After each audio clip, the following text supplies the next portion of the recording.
I sensed that something was bothering Paula almost as soon as she came through the door. It's something you pick up after almost 20 years of marriage. Is something wrong, Paula? I asked as I watched her fidget with the dinner preparations. No, nothing at all, she responded, perhaps too quickly. The other thing I had learned in my time with Paula was that she could not be pushed into revealing something until she so desired. To hassle her would be a waste of time, at best, or lead to an argument in the worst-case scenario. I set the table and kept my mouth shut. Tomorrow evening I have to go back in to work around 7 for a short while, Bill, revealed Paula. I have to meet with some parents to go over the lack of progress their children are making. No problem, I replied as I recalled the conversation I had with Tim Brown earlier that same day. Tim was the head maintenance man at the high school where Paula taught. He had been in my body shop getting an estimate on repairing a ding in his fender from an all-too-common interaction with a deer. He had explained how ridiculous he thought it was to evacuate the entire school tomorrow evening, while some special hazmat guys removed about 4 inches of asbestos insulation found on a heating pipe in the bus garage. The garage was almost 100 yards from the school building, but the people in power were taking no chances that any problems would come from the removal. Hence, the decision was made to vacate the school, including the nighttime custodial staff. Now, Paula was telling me that she had an appointment at the school that evening. It made no sense. Paula never lied about anything, and especially anything this trivial. Then it occurred to me. It may not be trivial at all. Where was she really going and why? Why did she feel the need to lie? I mulled it over during dinner and well after. I finally came to a decision and turned my attention to enjoying my wife and our 2 teenage daughters the rest of the evening. The next day I asked my newest employee, Steve Milko, into my office and explained what I wanted him to do. Just follow Paula and see where she goes and who she meets, Steve. She hasn't met you yet, so she'll have no reason to suspect you. I know this isn't part of the job description, but it'll be doing me a favor and I'll pay you overtime for the time you actually spend doing this for me, I added. That's a deal clincher, boss, chuckled Steve. I won't have any trouble recognizing your wife from all the pictures you have of her and your kids here in the office. I'll follow her and give you a full report tomorrow morning. I didn't like what I was doing, but I felt I had little choice. Paula was lying to me. I had to know why. In all my years with her, I had never suspected her of not telling the truth. Now those years of trust were being eroded. Well, boss, I did a pretty good job last night, but you won't like what I found out, began Steve as he sat down in the chair in front of my desk. Your wife met some slick-looking dude at the Dude Drop-In. They sat at a booth in the back, so we bought a couple of beers and sat in the next one. Just who the hell is we, Steve? I demanded. I assumed that you understood that this was a sensitive matter and that I didn't want the whole town to know about it. Shit, boss. How long have you been married? I can't just get up and walk out the door anytime I want without telling my wife where I'm going and what I'm doing. If I try to lie to her, she'll know it, and then my ass will be in a sling. Once Marcy heard what my orders were, there was no leaving her behind. It worked out good because she hears better than I do, and she's a hell of a lot smarter than I am, although I'll never admit it to her, confessed Steve. Just get on with the story, Steve, I responded curtly. When I sat down, I noticed the guy had some old magazines on the table. I couldn't tell what they were, but I know what was in them, continued Steve. The prick was blackmailing your wife, boss. He told her he'd show the pictures in the magazine to you and your kids, and even send some to your wife's boss if she didn't cooperate. How much money did he ask her for? What were the pictures? How much time did he give her? I asked in rapid succession. What did Paula tell him? Now, boss. Remember that I'm just making my report here. Don't kill the messenger. Okay, replied Steve. He told her that he wanted her to be his mistress and gave her till Monday to make up her mind. Your wife begged him to accept money, but he just laughed at that suggestion. With all due respect, boss, he told her he wanted to sleep with her whenever the mood struck him. There were no options. I had to hold Marcy to keep her from going back and breaking a beer bottle over his coconut. She was hot. I considered what Steve had told me. Blackmail was easily thwarted. All it took was the truth. What truth could be so bad that Paula would even consider such a contemptible proposal? Who was this miserable bastard? I don't suppose you caught the name of this guy? I asked hopefully. Boss, we did get his first name. It was Tom. That was all your wife called him, replied Steve. Well, shit, that rules out Dick and Harry. But there's a shitload of men named Tom in the area, I stated. Can you tell me what he looked like? A slow grin came to Steve's face when he heard my question. I told you that Marcy was a lot smarter than me, boss. Before they broke up their little confab, Marcy had the bright idea of me standing up so she could take my picture with her cell phone. The only thing is she missed my handsome mug and took a picture of the asshole blackmailing your wife. I have it right here, grinned Steve as he pulled a phone from his pocket, punched a couple of buttons and held it in front of me. Here's the dude. The light in the photo wasn't the best, but I recognized the man immediately. It was Thomas Mann, Educator of the Year in 2000, and newly appointed vice principal of the high school where Paula worked. He almost didn't get the post because Paula had complained about what she felt was inappropriate behavior between Mann and a freshman girl last year. He told Paula at the time, in private, that she would regret her actions. Apparently, he was trying to make good on his promise. The questions were many. What was he using to blackmail Paula? Why the old magazines? How would Paula respond to this threat? Would she come to me for help? Could she? Would she submit? I knew the answer to the last question. Over my dead body. It was Thursday morning. I had a few days to consider the situation and try to come up with a good solution. If it came down to it, I'd visit the prick Monday and end any dreams he had of sleeping with my wife or any other woman. It just seemed like a bad idea for me to risk being arrested. Then whatever he was using to blackmail Paula would become public knowledge. How does one thwart a blackmailer? That evening, Paula was quiet and preoccupied. Even our daughters noticed it and asked her if something was wrong. Paula offered some lame excuses about thinking of new ideas for a literature course she was teaching. Somehow, the girls accepted it. That night in bed, Paula was all over me. She gave me everything a man could ever ask from a wife and would have continued, if I had been able. Afterward, she put her head on my shoulder and proclaimed her unending love as she clung to me tightly. This thing had her concerned that she might lose me. I could see that much quite clearly. The next afternoon, just after I got home, there was a knock on the front door. My older daughter, Chris, answered it and called for me. It turned out to be a courier with a package for me, and one for my daughters, Chris and Lisa. By the time I had signed my name, Chris had her package open and was going through the contents. These are old magazine pictures of naked women, and one of them is Mom, shrieked Chris. Let me see, insisted Lisa as she grabbed the pages from her sister. Wow, it is Mom, and she's showing everything. Look how young she is. She was beautiful, gasped Chris as she looked over her sister's shoulder. Dad, when did Mom have these taken? Why didn't she ever show them to us? Why did we get them in some generic package? Your mother will be home soon. You need to ask her those questions. Now let's sit down and calmly look this stuff over and discuss what we think about everything, I suggested. 20 minutes later, Paula came through the front door and sighed. It looked like she had the weight of the world on her shoulders. Then she noticed the three of us sitting on the couch with the pictures spread over the coffee table. Oh no, was all she could manage as the realization of what we were looking at washed over her. Tears began streaking her cheeks. Mom, come over here and look at these pictures we had delivered a little while ago, urged Chris. You never told us about these, and we're all pretty upset about it. I am so sorry, Chris. Those horrid pictures were a huge mistake that I made many years ago. You should never have seen them, cried a very distraught Paula. Mom, you're so beautiful. We're upset that you never told us about them and never showed them to us. We want to make copies and put them on our wall. I can't wait to show my friends how hot my mom was, exclaimed Chris. Yeah, Mom? Dad says that you are even more beautiful in real life than in these pictures. Why didn't you tell us about them, Mom? You are so cool, giggled Lisa as she ran to her mother and hugged her. Paula was obviously stunned for the second time in as many minutes. Her tears had slowed as her daughters showered her with love and compliments. She turned her attention to me. Darling, you're still beautiful, I told her as I stood and walked to her. In fact, you look even hotter today than you did all those years ago, and that's saying a lot. I took her in my arms and hugged her to me.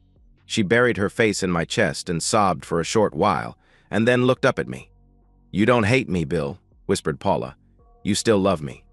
More than ever, sweetheart. I laughed as I kissed her hard. Now that we have all that mushy stuff out of the way, Mom, come over here and tell us all about these photos, insisted Chris. We're dying to hear the story behind these pictures in these magazines.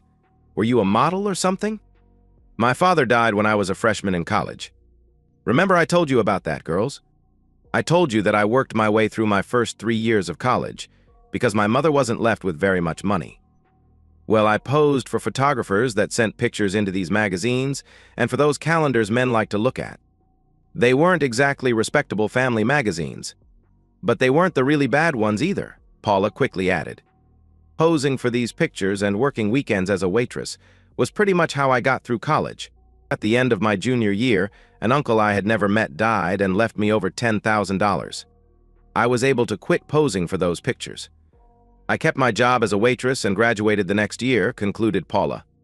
Why didn't you ever tell us about that? Why didn't you show us the pictures, Mom? Asked Chris. You look amazing. I hope I have a figure like yours in a couple of years. I think that's obvious, Chris. I'm not proud of what I did. I feel like I betrayed you kids, as well as your father, even though I didn't know your dad at the time, and you two certainly hadn't yet been born, explained Paula. I was determined to get a degree and a decent job no matter what it took. I compromised my future by being so determined to have one. I have been living in fear that your father would someday find out the truth and leave me. I wouldn't blame him if he did. You don't seem to know very much about Dad, laughed Lisa. He couldn't stop looking at these pictures and telling us how incredible you were and are. He said we should be very proud to have such a beautiful, smart mom. He said that. Did he? Marveled Paula. All these years I have been worried about him finding out, and it turns out that it turns him on. Mom, squealed both girls in unison. We're just little girls, Mom, laughed Chris. Save that stuff for the bedroom, please. Sorry, girls. Bill will come with me and help me get this zipper down on my dress, asked Paula as she took my hand and headed for the bedroom. Don't forget about our dinner, you two lovebirds, called Chris, obviously not fooled by the zipper excuse. The next day was Saturday. I called Steve's wife, Marcy, and asked her if she would be willing to accompany me to a meeting with the school superintendent, Mrs. Gwen Wilder. When I explained what I had in mind, she jumped at the opportunity. Then I called Miss Wilder at her home and made an appointment for that afternoon, explaining that it was extremely important. The three of us were sitting around a large desk in the Wilder den. I pulled out a package and placed it on the desk. I want you to see these pictures, and then listen to a little drama that Marcy overheard Mrs. Wilder, I began. As you go through these, you will see that they are old magazine photographs of my wife Paula. You will probably notice that she is posing in the nude. And that she has one hell of a figure, exclaimed Marcy as she leafed through the pile. I'd really like to meet your wife. She is absolutely stunning. It seems odd that you would bring these to my attention, Bill. Paula has enjoyed a very good reputation in our school. Her work has been excellent, and she is tenured. Why even risk that by showing these risk pictures to me? Quizzed Gwen Wilder. Because they exist, Mrs. Wilder. That means they may be used against her at some point in the future, and I fear it may be the near future, I added. Paula helped pay for her college education by posing for these pictures. She isn't particularly proud of them. They are what they are. You can decide if these somehow violate her contract. She wants to keep working at your school, but she will not apologize, nor will she beg to keep her job. Moreover, she will not be blackmailed by some cowardly prick, I stated forcefully. Now Marcy will relate what she overheard and is prepared to testify to under oath. Monday morning came and Paula was obviously agitated. That asshole is expecting my answer today, Bill. I told you about the deadline. I don't understand why he sent the pictures to you and the girls before the deadline, mused Paula. Maybe he thinks my fear of being fired will be enough to cause me to acquiesce to his demands. That's probably it, Paula, I agreed. Still, he'd know that you would ask me who would send those pictures and I would tell you. Ways that would seem to put him at some risk and decrease the likelihood that I would go along with his proposal, she reasoned. Who knows what a demented bastard like that thinks, Paula, I asked. Don't try to understand a sick mind like that. I suppose you're right, but it just seems odd to me, continued Paula. I wonder if I'll still have a job after today. Well, there's only one way to find out. I love you, Bill. Thanks for being so understanding and forgiving. I held Paula tight to me for a long minute, gave her a kiss, and opened the door for her. Paula was working with several students on their lines for the school play that she directed every year. Classes were over for the day and the school was mostly empty. I stood in the wings of the stage, just observing. About 15 minutes into the rehearsal, Mr. Thomas Mann burst through a door raving and cursing like a crazy man. His ire was directed at Paula. You miserable bitch. I've been fired because of you. I have a good mind to beat some goddamn respect into you. You're just a fucking whore, he screamed as he approached Paula with his fist clenched. Unfortunately for him, I was prepared for something like this and stepped in front of Paula before he could reach her. From the corner of my eye, I saw that the school kids were backpedaling in horror. That worked fine for my purposes. The man's surprise was total. I proceeded to stretch the crazy bastard out right on the floor. Then Mrs. Wilder rushed onto the stage with the school security and stopped abruptly, looking at man's supine form and then at me. She simply nodded her head. Then she told her security man to call 911 and ask for police and an ambulance. After man was wheeled out on a gurney, cursing like an old sailor, Paula drew me to the side. "Don't treat me like an idiot, Bill," she began. "Too many things don't add up in this mess. You seem to know what to expect before it happens, and nothing surprises you. You were here because you thought Tom might come looking for me. When he met me that night to show me the pictures in order to try to blackmail me, he only had 2 magazines with 4 pictures in total. He didn't know about the other pictures of me that were in circulation. You and the girls received every magazine and calendar I was ever in. Tom didn't have them all. I'm pretty certain of that.